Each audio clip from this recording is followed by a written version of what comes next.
guys, it's your girl Chitown Blue here with another installment of the A-List Alert coming on behalf of the Key S Expressions Publishing / Multimedia Division. We are doing big things in the Midwest, you guys. This is another installment of the Shock Value episode, you guys. If you guys are new to the channel, thank you so much for stopping by the page. You are an awesome swag blaster. If you are a returning viewer, thank you so much. You fall under the same category. I want to thank the 29,000 viewers across the globe who have decided to tune in to this little girl from the west side of the Chi with a head full of big dreams. Thank you so much. From the bottom of my heart, thank you for the 137 viewers who have decided to subscribe to the channel. Again, to keep up with me, go and hit that subscribe button. Also hit the notification bell if you want to catch up on the different videos that I have for you guys. And then also, don't forget to comment down below all of the videos based on the topic. I'm doing a question of the day. Today is the question of the day. 10 questions. 10 questions about yours truly. Let's get started today. Who is Q Chitown?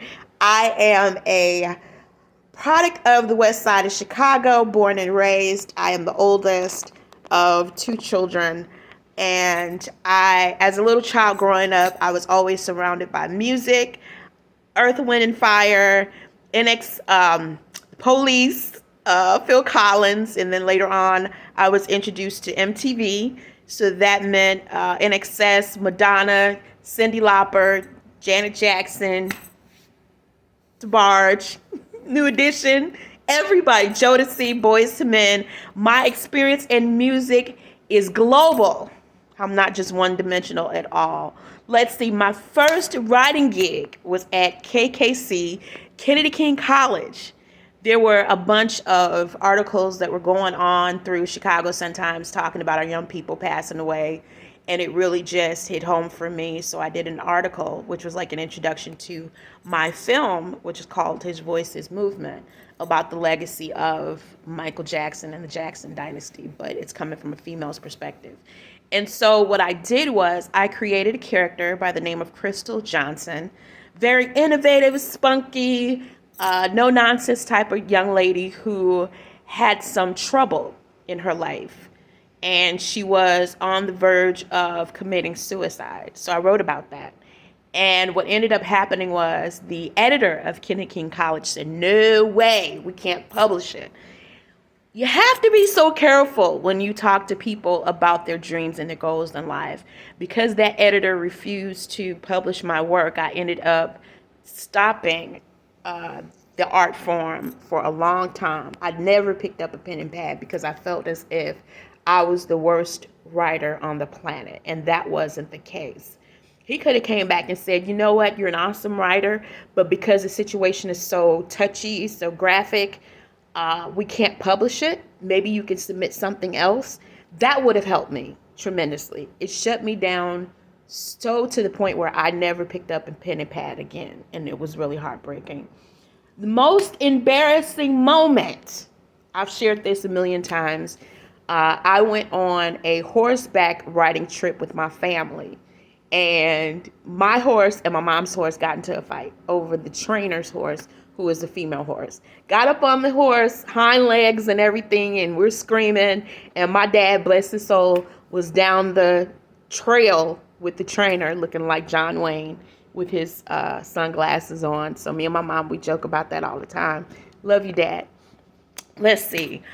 Also, I have another story time. I got caught when I was, I think I was in either 7th or 8th grade. I was supposed to be in class. I was going to, big ups to Michelle Clark Middle School. Yes, my alma mater, Michelle Clark Middle School on the west side of Chicago. I love you guys so much. I used to attend there, and I was in a candy store with a few of my friends, and I got this big plate. And see, back in the day, when you go to the little candy store, you get the nacho plates too. So you get the ground beef, the cheese. I had it hooked up, and we're eating the stuff at like 6 o'clock in the morning before school. So I was supposed to be in class. I was supposed to be in class. So all of a sudden, I hear Squeaky, because this is my nickname, Squeaky. So I'm hearing Squeaky, you know. And I looked, and I was to have my plate hooked up. You know, you get the aroma of the ground beef and the cheese melted. It was just so beautiful. But I looked, and it was my mama calling me. And she had the headscarf on with the big hoop earrings in the middle of the street, calling my name to get to class because I had ditched and she caught me and I was busted. I had to throw the whole plate in the garbage. It was such a sad moment because that nacho plate smelled so good and I was ready to eat. But that is my childhood story of attending Michelle Clark Middle School in Chicago on the West Side. Let's see. Number 2, what is A-List Alert Network TV? Okay, so what I did was I was the editorial assistant for Chicago Sun-Times, yada, yada, yada. Went through that whole spiel. I was inspired by that to write a book, which was entitled Silent Whispers, Elegant Expressions of Lyrical Bliss. And it was just a collection of poetry. I also started in 2003 my publishing company, Key Essence Expressions Publishing. And so I started all that from home. And then I also wrote the book. And then I also started my IG page as well. It was a private page. And Lady C was fine. That's all I want to say. Lady C was cute. You know what those private pages are. That positive energy lasted for about 5 months. And then all of a sudden it turned to negative feedback. And then I was like, well, you lying. And I'm going to show you lying. So I opened up my page and on IG, and I introduced everybody to my publishing company. And what I did was I got a little tube of chapstick from Big Lots and made sure my weave was cute before I came before the people. And I opened up my page and introduced everybody to my publishing company. And then I also did a multimedia division, which is where the A-List Alert Network TV comes from. And then also I saw Cisco's video, my childhood crush, Cisco.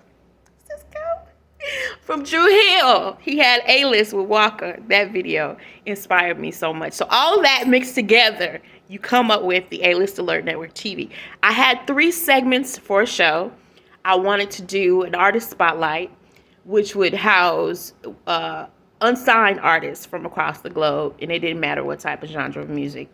And then also I wanted to do a celebrity interview, and then lastly, shock value, which is basically dealing with social issues such as discrimination, financial, that sort of scenario. So with those 3 segments I wanted to put together, that is in a nutshell what the A-List Alert Network TV is all about. So housed on YouTube right now, we're at 29,000, woohoo! 29,000 views. I am so elated and excited for you guys supporting the platform. Go out there, support it, comment, like, share, subscribe everywhere. We are doing big things in our arena of entertainment, you guys. It is awesome and a privilege to come before you guys. So when I was on IG, I started commenting on different celebrity pages. Famous name drop. Question number 3, famous name drop. 3. Famous name drop is Robert F. Smith from Vista Equity Partners. 2018, he kicked off my season there. He's on the cover of Forbes magazine. Everybody knows who he is. Ray J and the Mob Group, his artist, The Truth, was also in the building as well. That was in 2016. Tammy Romaine from Basketball Wives Youngblood. Let's see, AJ Gibson from E! Entertainment. Eva Tingley from Plus This Show out of LA. AJ Gibson from E! Entertainment has also been on the platform as well. Let's see. Jason Lee, I commented on some of his postings about Armand Wiggins. Go out there and support their arena of entertainment. Also, Angela Yee was also really cool. And then also Black China has also been spotted on my page. Rough Riders. Right around the time that DMX passed away, I was being considered for a Rough Riders platform, but because of the situation, I didn't push the issue. I was just like, it's too much going on. So also, B. Simone, her people wanted to talk to me as well and put A-List Alert on the map. I just didn't have $2,000 to do anything about it. That led me into question 4 and question 5. Let me see here. Film. How did I get into film production? I have a dad, God rest his soul, who was a producer of different elements of TV when it came to veterans affairs. He was a Navy man. So all of his commentary was basically based off of that. And so everybody that was everybody wanted to work with him down at Chicago Access. CAN TV is known today. So he inspired me. My feet could not even reach the floor, and I was sitting in the same room with him, watching him give orders to the cameramen, how things should look and how the finished product should go out before the people. He was a stickler on that. And I watched and I took in everything, and I said I wanted to do that when I got older. And so that was my introduction to film and production. And so I'm really excited about it. Also, one of the things that I love is movies. I love movies. Gangster films is one of my favorite. And then also dance movies are really one of my favorites too. So that's how I got into that situation and scenario. My dad has over 3,000 hours of footage dealing with Veterans Affairs. And so they had to archive it down at the library, so military library. So I'm really proud of him and his legacy and everything that he showed me over the years. Okay, so have I ever won or got recognized for my work? Yes. In 2014, my book Silent Whispers was awarded Pick of the Week by Evatopia Entertainment, who does programming for MTV. I didn't go with them representing me because they wanted $2,000 and I didn't have it at the time. So yes, I got recognized. Also, B. Simone, as I stated before, B. Simone's people wanted to work with me, but of course, having to pay for their services, I couldn't afford the bill. So lo and behold. And then also, after submitting my synopsis to Cy Richardson about his Voices movement, which is a film that I wrote, he said that the project has legs and it should be before a major studio. So I'm really happy about that as well. So number 6, we're making it number 6. How do I know Mr. Cy Richardson? You guys know Cy Richardson. The movie Posse, Colors with Sean Penn, Verizon commercial, most recent, Martin, Bernie Mac crew. He got them prepared for his show and made history. Kim Whitley, we would never know anything about her if it wasn't for him and what he did to establish their careers. Well, he bought my dad his first drum set when he was younger. So my dad basically is a childhood friend of his, and he believed in my dad's talent so much that he bought him his first drum set. And so that's how I came to know who he was. So thank you, Mr. Richardson. He calls me personally a go-getter, and I do believe that that's what I am. That's what I represent. So thank you so much. Also, we are at number 7. Who are the most talented writers that have come across my path? First person is the late, great Maya Angelou. When she did Down in the Delta, it started out as a poem, and she turned it into a film. She was the inspiration behind me and my writing and turning it into cinema for you guys to take a look at.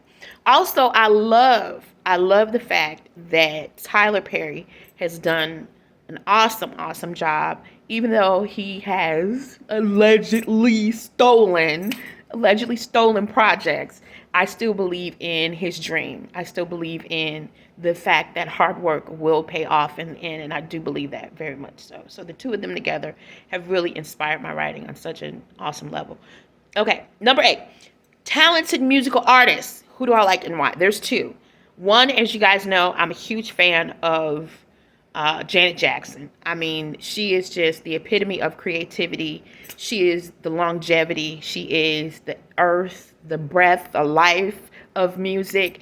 And she murders everybody's career every time she comes out with something new. So I would love to be able to work with her on a professional level. So Janet is always my favorite. Prince is another one of my favorites. I am a Prince fan. I was introduced to Prince at a very young age, 12 years old. Under the Cherry Moon was the first movie that I ever saw. So he kind of gave me the inspiration to put music and movies together. And for him to have that legacy of just music and movies together makes him an awesome artist. And so, his legacy is forever enriched in the things that I do on a professional level. Okay, number 9. What sparked my writing? What styles of music or inspiration inspired it? That's what inspired it. No, okay, so Janet had this quote that she did when she was going on the Rhythm Nation tour and she was on MTV. She said, "You can't sit back and wait for your dreams to happen. You have to go out and make them happen."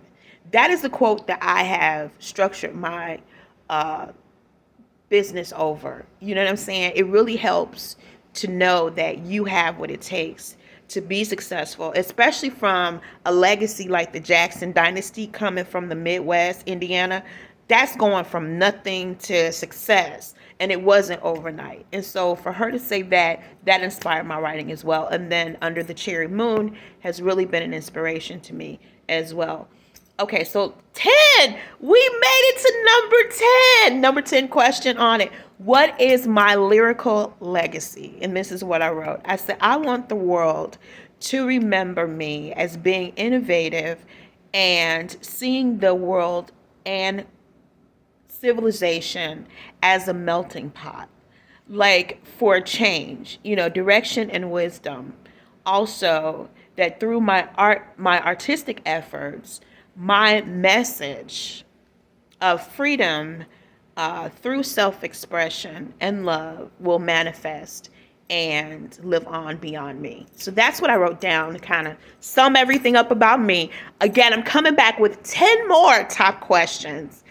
Again, thank you guys so much for tuning in. And remember, ladies, go out there, like, share, and subscribe.